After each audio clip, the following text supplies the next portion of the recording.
nshuro babaye seri Imana yagize guca yatizu abandanyagaragaza oya Scott McTominay ashobora havuye Maradona Scott McTominay ashobora imisa zo mara inapoli ashobora kuzori wundi mu legende bazotunga nuko mu gihe Newcastle naho bari bifatafasha imbere ya Marseille mitikarangira bayitsinze kimwe ariko Marseille yewe na Pierre Aubameyang bavuze ati Velodrome sahano kuzari ndamusubiza kwijambo namubwiye ku munsi wejo Aubameyang no muvinyu utagerera bon nimba l'équipe ifise uwono kwitwa Revelation Dolane ku ruhande rwanje mu bataka poste imwe yitwa umwataka numero 9 ni Newcastle itunze ni Kivot Mert mugabo Obama imyaka 37 iramwemerera kwitwa umwataka mwiza club yariyo yose bohura nayo ikamwumva yatsinze igitsindo cyo gucinsinze urabona ati igitsindo c'abataka babunyoye bazi cyo gukoza umupira imbere y'igol witranje ivyo nakubwiye ku munsi wejo je nagarutse ko mvuga ngo ntaco Marseille iri nubwo biri Velodrome cyotuma Newcastle tinyita bubahukira inabatsindireyo kuko wabonye c'était un match équilibré presque 50-50 ku bwanje kuko arande yuko equipe ya Marseille muri filosofia ya you know mugazwe izina rya Derby barakina tikita ka toto football mugabo Newcastle uburyo bakina na Marseille ni nk'uburyo bakina na Brighton yiwe à l'époque ni nk'uburyo bakina na equipe yari yose itembereza umupira mugabo atakino cyatari vize bakangisha ko muri match zine deja Marseille yari vize insinzimo ngo no muziniki cyari gutuma itabubahuka donc kugira ngo ugire Aubameyang mwiza no kuri muri version yawe sino uno munsi iyo wari kwisanga Newcastle yagucurika ikibuga eske Aubameyang qu'est-ce qu'il allait faire nta kintu ariko mwitegaho ikomeye cyane kuko no ivyo ni match bari mu kaga Aubameyang nk'umusatirizi yisaziye mu mwatumye ibyo bitsindo aramushobora kumubarya ariko araryoje bien sûr ayo masi saba yatanga kandi nimwe mu basatirizi bakina ninkino zabaye ku munsi wejo mugabo ziraza kuba zibandanye no munsi twagarutse kuri ya Madrid ariko ico no kwita grand rendez-vous ni imigwi ibiri gushika no munsi ya mbere itaratakaza muri ino UEFA Champions League uno mwaka Arsenal nkunda abanyeshuri ba Pep bacimenyerezwa na Arteta ndetse na Bayern ya Vincent Company barahurira Emirates Stadium muri Michael Arteta Game of Throne Michael Arteta niyo hatoba uno mwaka niyo hatoba umwaka azomumenyereza mwiza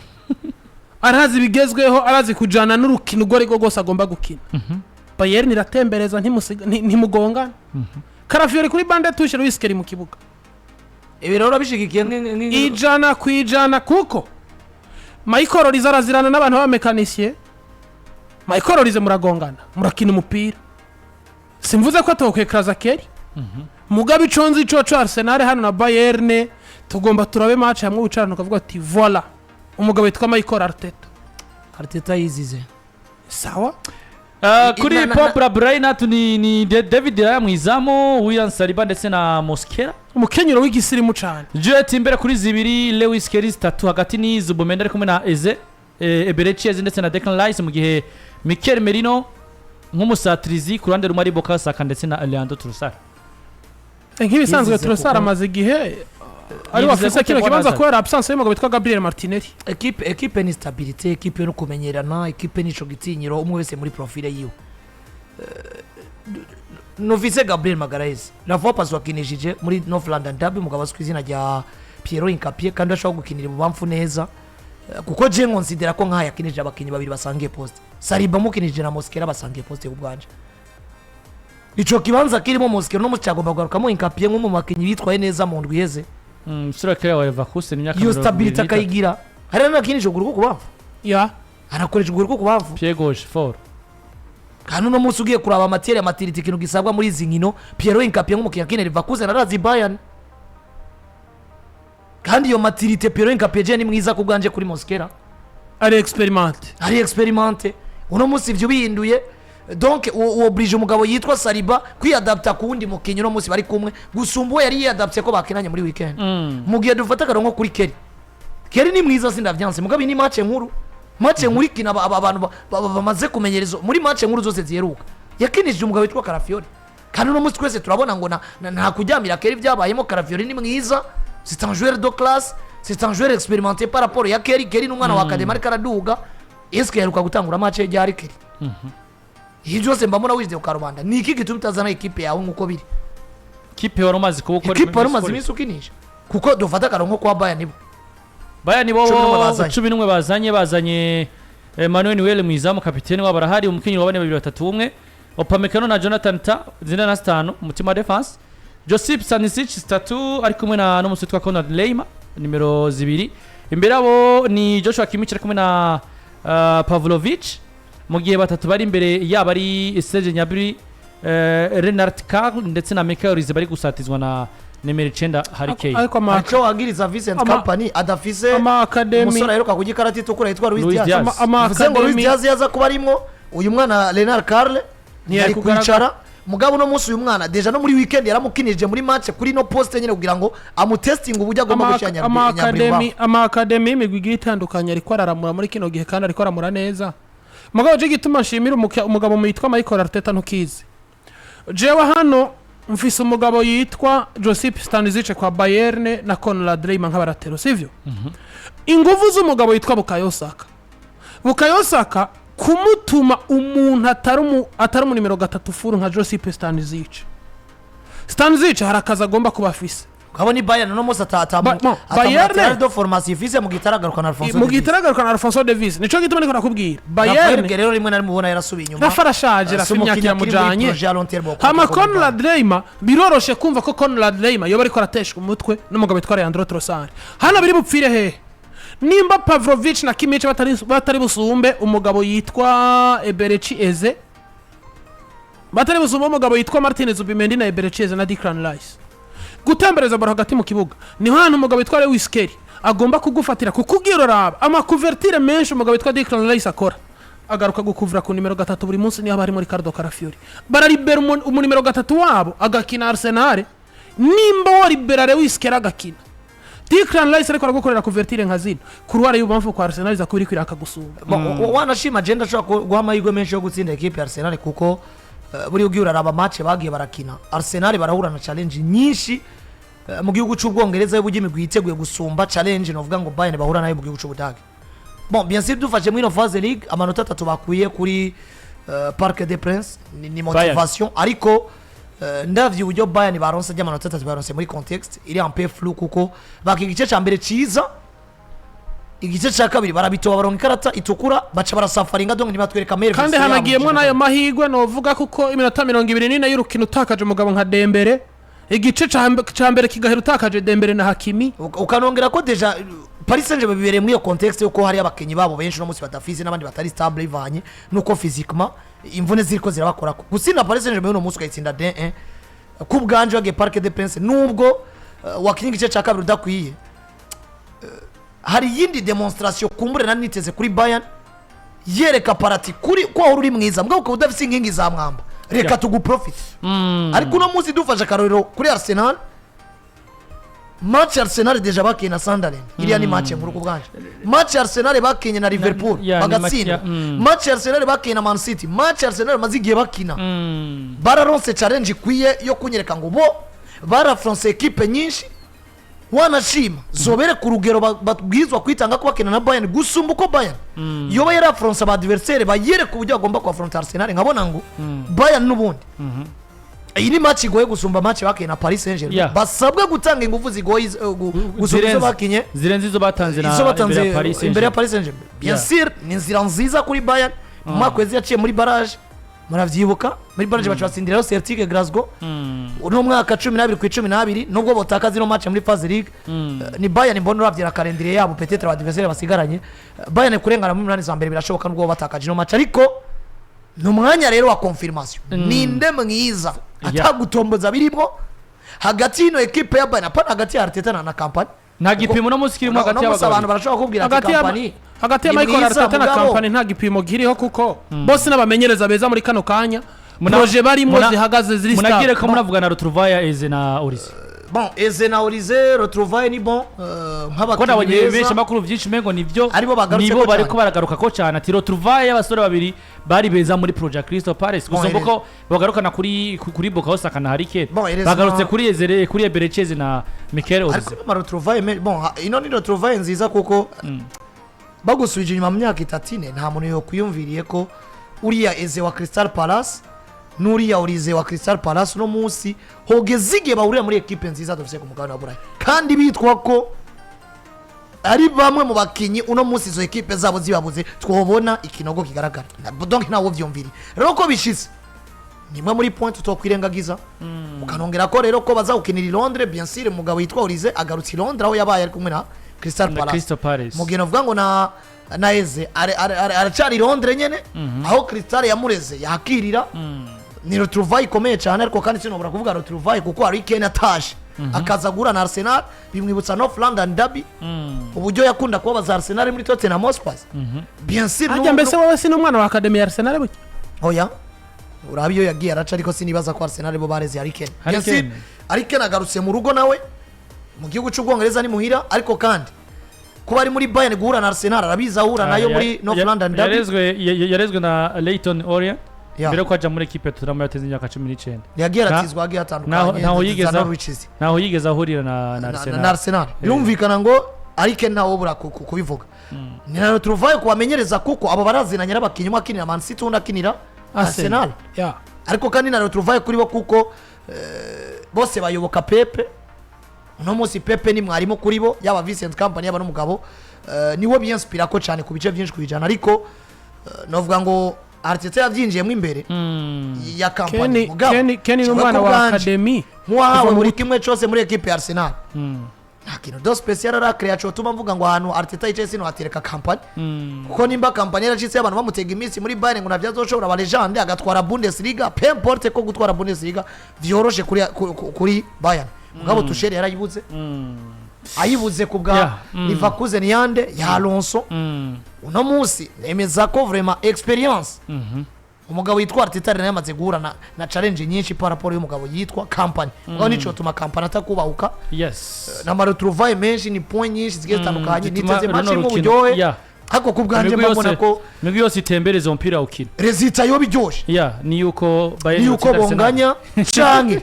niko Bayern yotsinda Arsenal wari wese yotsinda agatsinda ariko twabonye match resultat oya iconze coco turaburukino ruryoshe sinibaza ko Arsenal igomba itahasa abantu canke Bayern itahasa abantu mugabo igira utsindi yindi urunigo rukino tuzokumbura muri no uba uri kumwe nani muri no mwaka ndi kumwe na Arsenal Muriki umindiye kwa Bayern Muriki gende kumwe na Arsenal oya ndazi kuri kumwe na company uri kumwe na oya nanje company ndamwemera navyibuka ndabibeza abagabo nkabwe atazomeza komeye bakazya ndi kumwe na Arsenal rino joro uribuka ko na prediction yanje ndabisubiyemo jewe niyatsindwa nzemera ngo Liverpool na Bayern izotwara igikombe yatsinze Liverpool kuri finale peut-être Liverpool izomemukira nishike ariko Bayern peut-être kuri finale hagera zibiri Liverpool na Bayern je naratanze prediction is nese gutayitanga reka gutayitanga nubwo ibaze je natanze prediction ko Bayern izotwara igikombe narabona i performance yabo uno munsi ndabivuze hari womping mugabo ndabivuga ubwa mbere aravuga ati equipe ya company gesa uno munsi kira demonstra no umupira w'amaguru ataramaje bari bikoko mukanya isazine rero equipe ya Arsenal za kwakira equipe ya Bayern Atletico Madrid ubwo bobo twovuga ngo ino weekend nako ino journée ya gatano barayicungura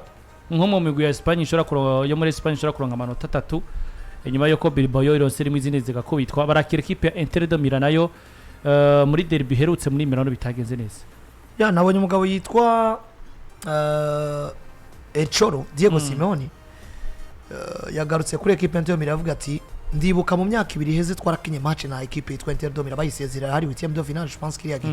Inter yabatsinze kimwe igarutse bagira menga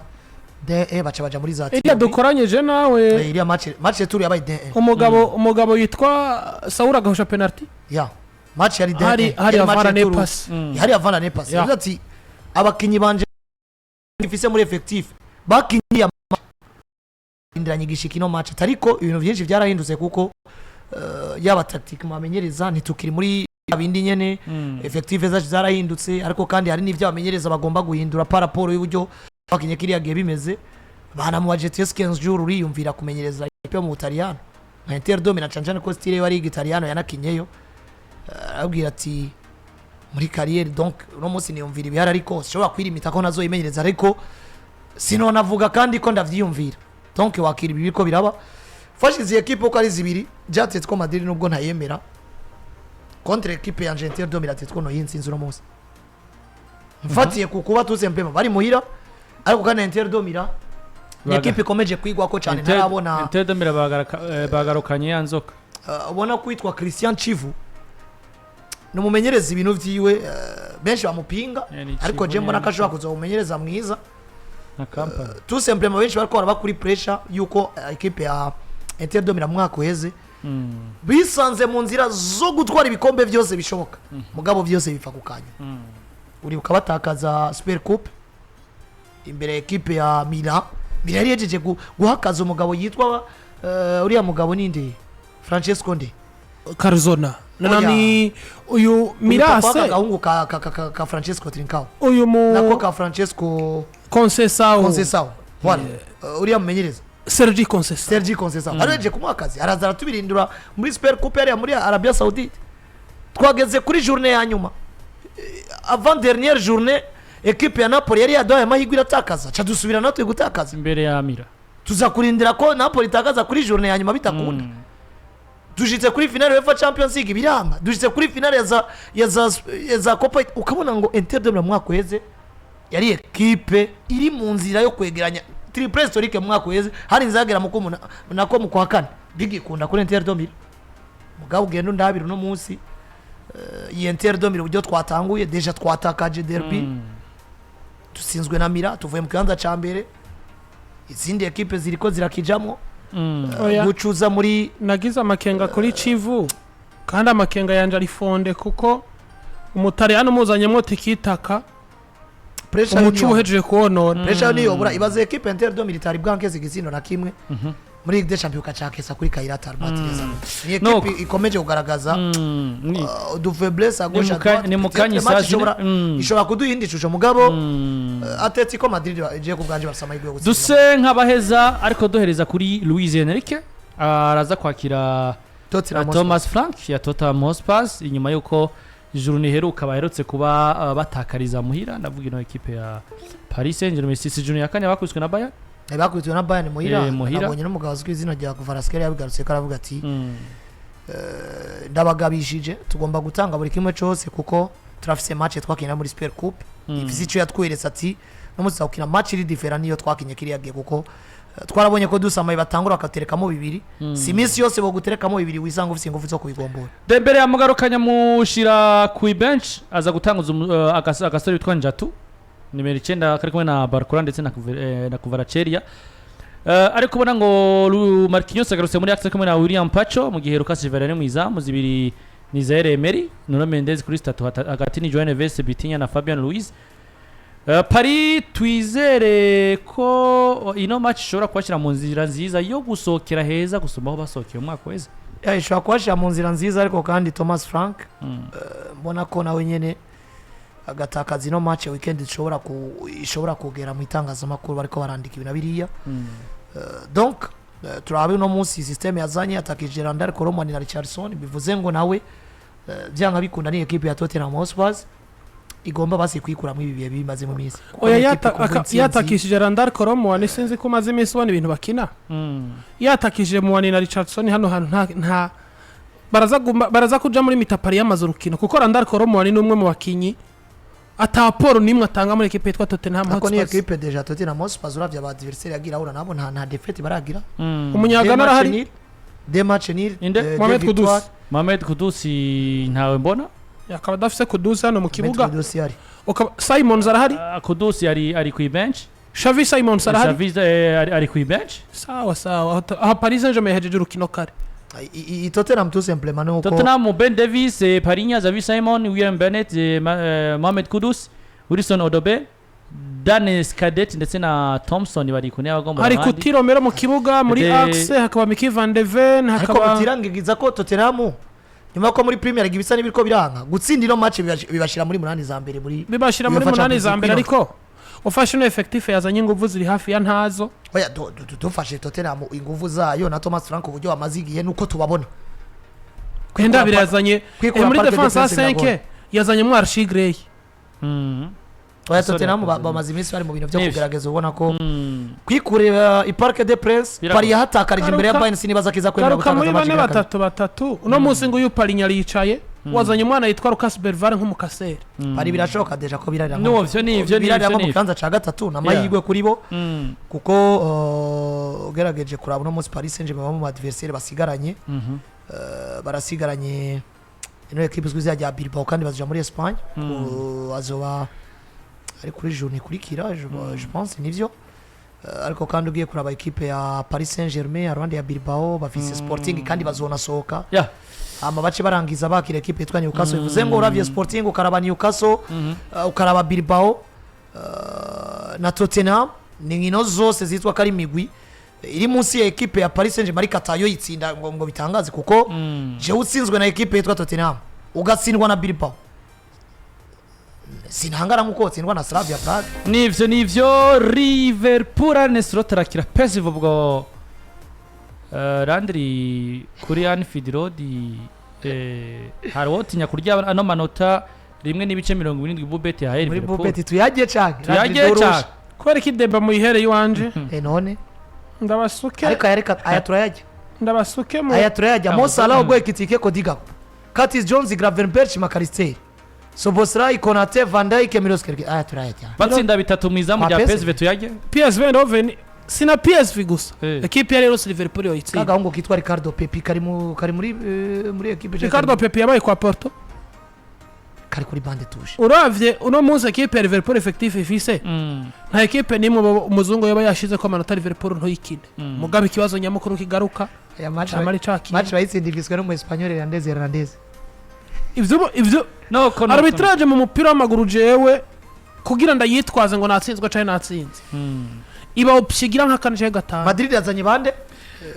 nivyo tuce tubirangiriza ko Madrid nabonye bamaze kuba basohora 11 bagiye kuba batangura mu izamu Andrea Runini mu izamu Alvaro Carras na Asensio mutima wa defense nimero 2 ni Trent 3 ni Ferramendi nani ndamukumbuye imbere yabo ni imbere yabo ni Tchouameni ari kumwe na Federico Valverde Camavinga Daguerre mukinyiro wa 4-2 Vinicius na Mbappe bari kwataka karaje kabiki ariko akoze ikosa hagati muri mediane kuzana mu Tchouameni sena kuzana separation kandi cha Tchouameni ko Tchouameni menga harabaye precipitation Olympiacos karaje kabige kabisa attention na Irkabi uzatirizi wa equipe ya Olympiacos umunyamaroc ariko bagaruye mu defenseur mwiza w'ibihe byose kwa Real Madrid Ferla Sinamendi oya si blague numwerekana mwiyumvira ko Eddie iki kintu nitwo kigira ko deba hariho abantu bokubwira yuko menda tabereye kuba muri Madrid mugabo jewe n'ubundi avuga rino jambo uburyo Marcelo yabe mwiza kwa Madrid bivanye n'ivyo yatumwe ni nabwo Mendy yabaye mwiza kwa Madrid ahubwo Mendy yanabaye mwiza gusumba Marcelo bivanye n'ivyo yatumwe kuko batumwe bitandukanye Marcelo yari umukinyi mwiza ndasubiyemo mwiza cyane mugabo mu bijanye no gukina hama Mendy yabaye mwiza plus mwiza mu bijanye no kudefanda kandi equipe zaratwaye ibikombe kandi Madrid ifise Champions League nyinshi ni ya Mendy gusumba ya Marcelo Marcelo na Marcelo ntibafise desima na bijya bitatu bakurikirana niki cha 2020 Marcelo bagitwara Marcelo afise Champions League zitanu nivyo Mendy muri style yiwe ni sawa ariko umwose ni mwiza bivanye n'ico muri projet usanga nko muri projet zitanu nziza z'umupira w'amaguru projet imwe niyo yotunga Mendy izindi zine zisigaye so atunga Marcelo no musi mukinyo kina equipe ya Madrid nagize 6 ndatuma ko mu gihugu cyo Faransa akina ariko ndaryohewe tout simplement gusubira kubona Mendy yagarutse peut-être imacha ashaka kutwereka ngo Carreras yobagiye gurana challenge cyane ariko bandi Alonso yaje gukina umupira mbamuna abakinyi ba mekanika katakizibira nuko rero ibintu bimeze reka twakira abantu bake